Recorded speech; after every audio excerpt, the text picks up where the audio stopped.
o menino que voa no coração de uma pequena vila.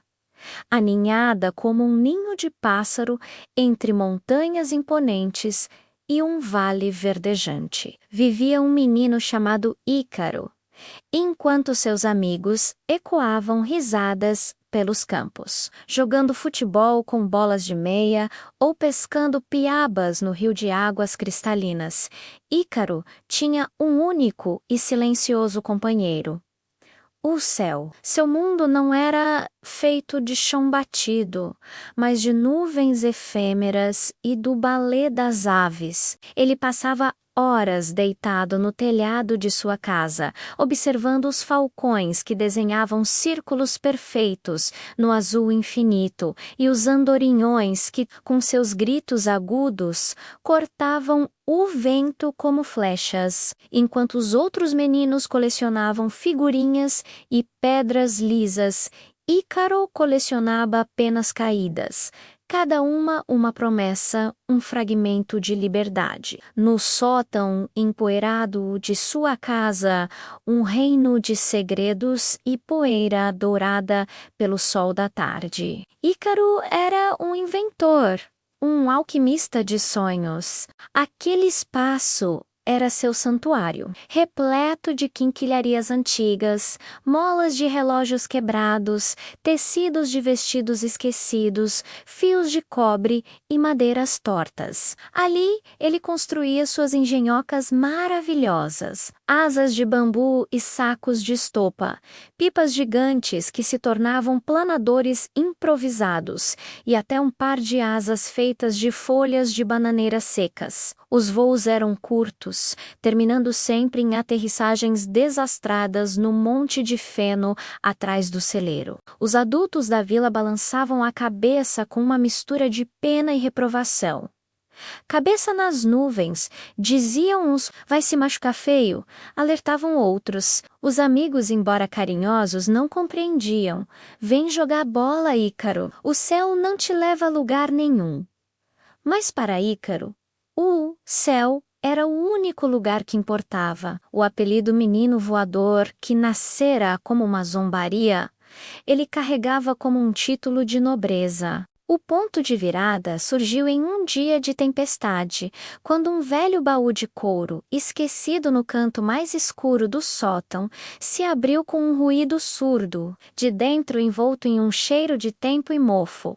Ele tirou um livro. A capa estava gasta e o título, quase apagado, dizia sobre a aerodinâmica e os segredos do voo. As páginas amareladas e frágeis eram um tesouro de diagramas intricados de esqueletos de aves, cálculos sobre a força do vento e anotações meticulosas sobre a curvatura das asas. Foi uma revelação. Ícaro percebeu que voar não era apenas magia, era uma ciência. Ele estudou sobre a necessidade de um perfil aerodinâmico, sobre a relação entre peso e envergadura, e sobre a importância crucial do centro de gravidade. Seus projetos infantis deram lugar a um plano meticuloso. Durante meses, o sótão tornou-se sua oficina. A estrutura das novas asas foi talhada em madeira de salgueiro, flexível e leve. Para as membranas, ele conseguiu, após muito insistir, um tecido de seda branca que a costureira da vila ia descartar. E para as penas, ele não usou quaisquer penas. Ele recolheu penas de ganso doméstico grandes e resistentes e as fixou com uma resina especial que o próprio livro ensinava a fazer. Uma mistura de seiva de pinheiro e cera de abelha, muito mais resistente ao calor que a cera pura. As asas resultantes eram uma obra de arte, desenhadas para se articularem com seus braços, respondendo aos mínimos movimentos de seus músculos. O grande dia amanheceu com um céu de outono, límpido e azul, com um vento perfeito e constante. A notícia do teste final de Ícaro se espalhou pela vila como fogo em palha seca. Desta vez, Não havia zombaria nos olhares, mas uma curiosidade tensa e silenciosa. Quando Ícaro, com suas grandes asas brancas presas aos braços e ombros, começou a subir a trilha para o Pico do Corvo, o ponto mais alto dos vales, uma pequena multidão o seguiu à distância. No topo, o vento cantava em seus ouvidos, fazendo as penas das asas sussurrarem. O mundo se estendia a seus pés. A vila era um conjunto de miniaturas, o rio uma serpente de prata e os campos um tapete verde. Seu coração batia como um tambor em seu peito, misturando medo e uma euforia indescritível. Ele respirou fundo, encheu os pulmões do ar dos deuses e saltou.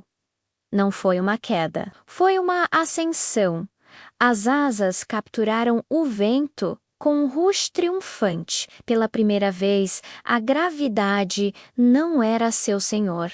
Ele estava voando. Um grito de pura alegria escapou de seus lábios, um som que se perdeu na vastidão do céu. Ele sobrevoou a vila e viu os rostos minúsculos das pessoas voltados para cima, boquiabertos. Viu seus amigos acenando freneticamente, seus olhos wide com admiração. O menino excêntrico havia se tornado um herói, uma silhueta de bravura contra o sol. Embalado pelo sucesso, Ícaro sentiu um chamado ainda mais forte. Ele queria mais. Queria tocar o azul mais profundo, chegar perto das nuvens algodoadas que sempre admirara. Começou a subir em espirais, impulsionado por correntes de ar quente. A vila diminuiu ainda mais, e o ar começou a ficar mais frio e rarefeito. E então ele sentiu. O sol, que de longe era uma fonte de vida e calor, estava agora próximo. Um gigante furioso e dourado. A resina especial que ele tanto confiara começou a chiar. Um cheiro forte de pinheiro queimado encheu suas narinas. Uma fumaça fina subiu de suas costas. O calor era intenso, um folego de forja. As penas, uma a uma, começaram a se soltar, dançando no ar antes de caírem no esquecimento. O lado esquerdo da asa cedeu primeiro, dobrando-se com um estalido seco de madeira. A euforia transformou-se em pânico. A sustentação desapareceu e o céu, outrora seu reino, tornou-se um abuso sem fundo. Ele caiu, rodopiando, uma folha à mercê do vento. Mas em seu coração, ao invés do arrependimento, havia uma estranha paz. Ele havia conhecido a liberdade. Ele havia provado que era possível. Ele não caiu no rio turbulento. Sua queda foi interrompida pelos galhos grossos de uma grande árvore no sopé da montanha, que o amorteceu como um colo gigante antes que ele caísse suavemente em um denso arbusto de flores silvestres. A turba que os seguia correu até ele, esperando o pior, mas encontraram Ícaro machucado, com o braço torcido e o rosto arranhado, mas vivo e com um brilho de vitória nos olhos que nenhuma queda poderia apagar.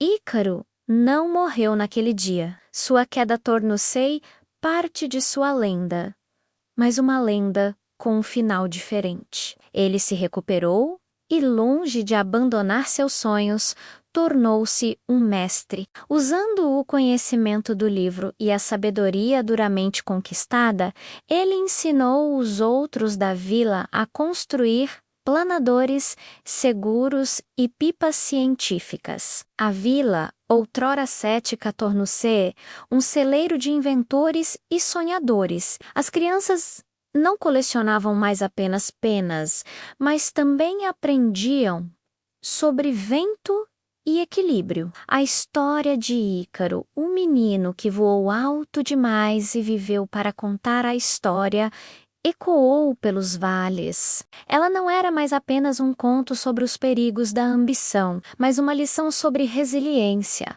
sobre a importância de aprender com os erros e sobre a beleza de compartilhar um sonho. E todas as vezes que um de seus planadores subia ao céu, pintando o azul com suas formas graciosas, todos lembravam que os maiores sonhos não são aqueles que nos levam mais alto, mas aqueles que nos trazem de volta para casa, mais sábios e mais fortes, prontos para inspirar os próximos a voar. Junte-se a nós na próxima aventura. Inscreva-se no canal, deixe seu like para nos ajudar a contar mais histórias como esta e mostre este vídeo para seus amiguinhos.